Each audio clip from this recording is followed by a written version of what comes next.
It's going to be an exciting week, and I'm extremely excited for our fans, and it's going to be a great game atmosphere. I want to urge all of our great fan base to come out and do their thing as they normally do.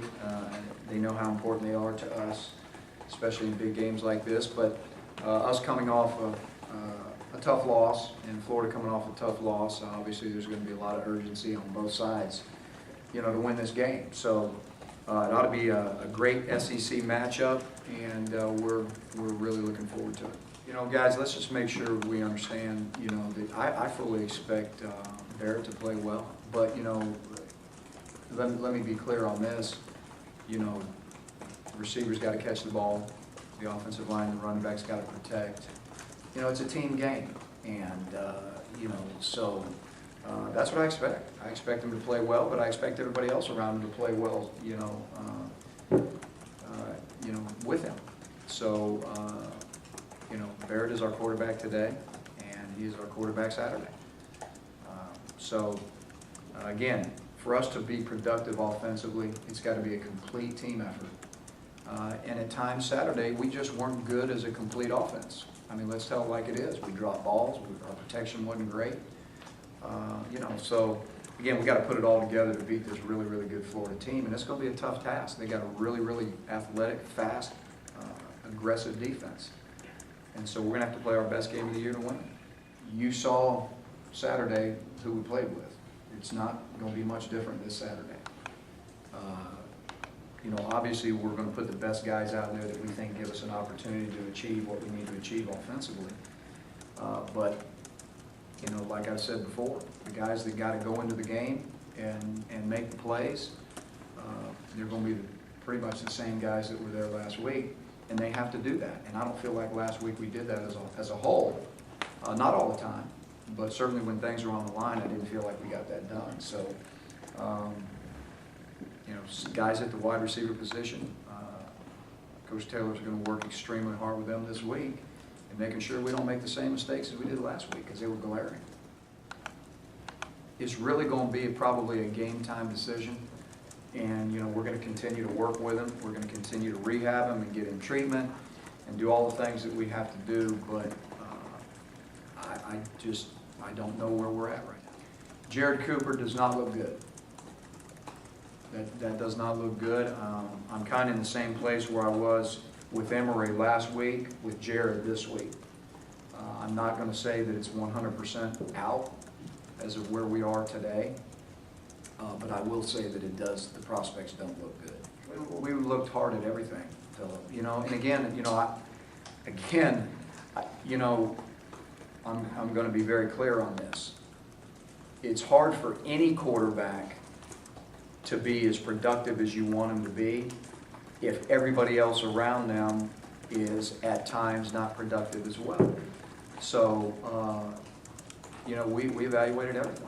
And from the offensive line with pressure to wide receivers, running backs, and tight ends that weren't catching the football. And so, again, if our offense is going to improve this week, it's very glaring to us after spending a lot of time, Gus and I both spending a lot of time talking through and evaluating everything from last week. We rushed the ball for close to 300 yards. We ran the ball for close to 300 yards. Well, when it was time to throw the ball and we had our issues, I just told you why we had them. And so, again, for our quarterback or any quarterback in any league to play well, for him to have a chance to play well, all of those things around him have to happen. And I'm not saying that they're not happening. I'm just saying that they're not happening often enough, and certainly that was the case Saturday night. Well, I think, first of all, you got to take your personnel, and you got to say, do we have the personnel right now versus their personnel where we can go down the field? Because I can run guys down the field, and if they're covered because their guys are better than my guys, then I'm running them down the field for nothing.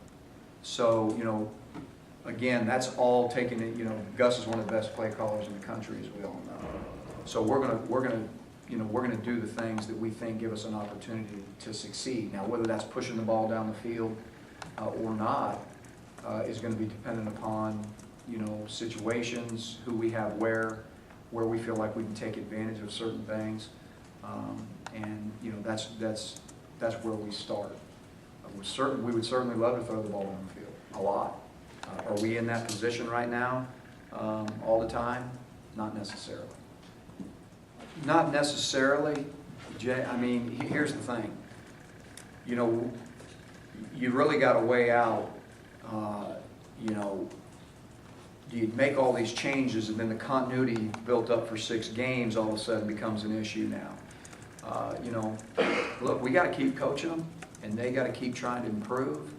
And it's really that simple. Does that mean that there's a point in time where there's a position anywhere on our team where one guy may not or may overtake another guy? Certainly that's an option, you know, but right now we anticipate everything being pretty much the same, you know, at the start of this game offensively, just because, again, you know, we've got to continue to try to build some continuity with the people that we have.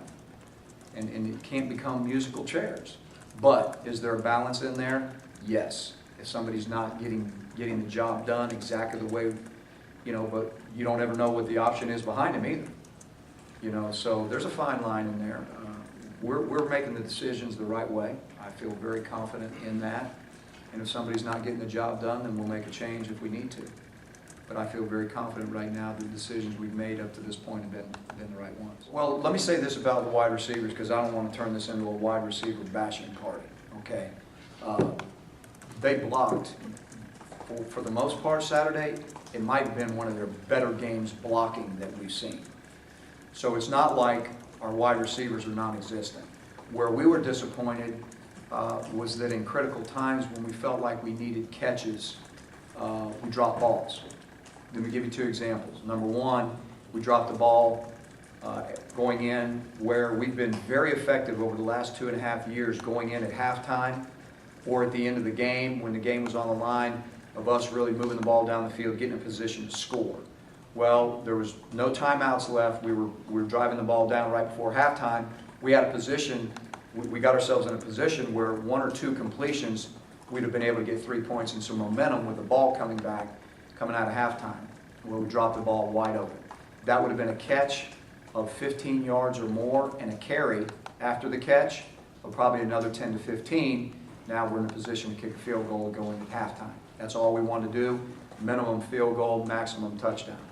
So that's one case in point. Second case in point, we drop another, you know, dig route, square in route. That, you know, the ball's a little bit high. That's what college receivers do. They catch the football, but it goes through our hands and it's an interception. Okay, so you can argue that the ball could have been lower and all of those. That's all probably true. But at the end of the day, that's what college receivers do. They catch those kind of footballs. So it's not that our wide receiver core self-destructed. You know, we have 2 starting receivers out. They did some really, really good things. But in the name of the game of making plays when it's time to make plays, which generally in the 2.5 years we've been here, our receivers have done that. We didn't get that done Saturday. Huge challenge for us defensively. You know, here's the thing about this offense. Regardless of who's at quarterback, they've got incredible speed at their tight ends and wideout positions and their tailback positions. They've got a lot of flexibility in what they do offensively in terms of being able to bring different guys in there, being able to play some wildcat, being able to have a couple of different guys play some wildcat. But their running backs, if they break a run, it's hard to catch them. And really, to be honest with you, nobody really has. If they break, you know, any type of check down, meaning that the quarterback's back, he doesn't have anything, he dumps the ball and he hits their tailbacks on their check downs. You know, against Tennessee, I think that went about 70 yards for a touchdown. So incredible speed in the open field, very elusive in terms of you know, being able to make cuts and see things happen and hit those creases in there. So our number one goal, run defense-wise, is to make sure that we limit the big plays. And again, that's what happened Saturday that we're not happy with. You know, we're playing good run defense, 92-yard touchdown. And that can't, you know, we can't win this week with that happening. Well, I think they're extremely good. I think they're very talented. I think there's speed everywhere. I think on the defensive side of the ball, they're physical, they're big, they got a great plan. You know, let's not lose sight of who their two losses are to. Their two losses are to two really good football teams. And, you know, it's a very well-coached, very talented team. There's no question about that. So, you know, they've got a freshman quarterback that apparently is going to be starting, but he was one of the most highly recruited quarterbacks in the country last year. And, you know, whether Driscoll plays or not, you know, that's arguably two of the top, probably top 5 quarterbacks in the country they have on the same roster. So they've got time to prepare with the new quarterbacks, and they'll implement more of, you know, their normal offense, you know, because they've got time to do that with their young guys. And but there's enough talent and enough speed and enough everything around the quarterback for them to take a lot of pressure off of him. Plus the significance of them doing their wildcat type offensive formations with not just Rainey, but with, you know, some other people too. Trey Burton, I believe, is the other one that they've done it with. So they've got ways to take pressure off it. No, you got the way we see it is that, you know, we're opening up different avenues to get first downs and score. And, you know, right now, you know, when we bring Kyle into the game, it's kind of like, if you want to make any comparisons to us in Florida, it's kind of Florida's idea right now when they bring a different guy into the game to run some wildcat, run some things in there. Well, what Kyle does, obviously, he gives you the threat to throw the football. So, you know, we feel like the running game expands some when we do this. And, you know, it's important to have a guy back there that handles the ball a good bit, you know, that has ball security.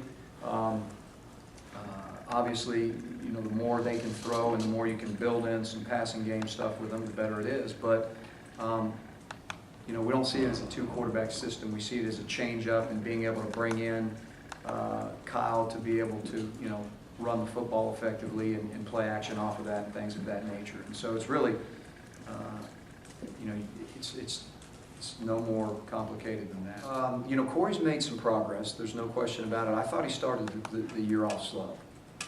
I thought that, you know, I thought that his game was really progressing during 2-a-days, and then we got, you know, the first couple of football games. Maybe it was the number of the snaps we were playing.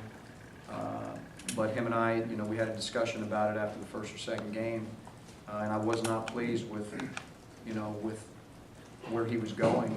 And he's one of those guys that takes it to heart and takes it personal. I think since then he's really tried to press on and do the things he needs to do to become a better football player. And I think he's improving, there's no question. But we expect a lot out of him, and he needs to stand up, and he needs to deliver to what we know he's talented enough to do. And so I think he's definitely gotten better in the last month. Was it just a function of him running himself out of the play, or? I think it was just a combination of a lot of things, you know, a number of plays potentially. You know, just going back and really looking at the little things on film and correcting the little things, you know, personally for himself.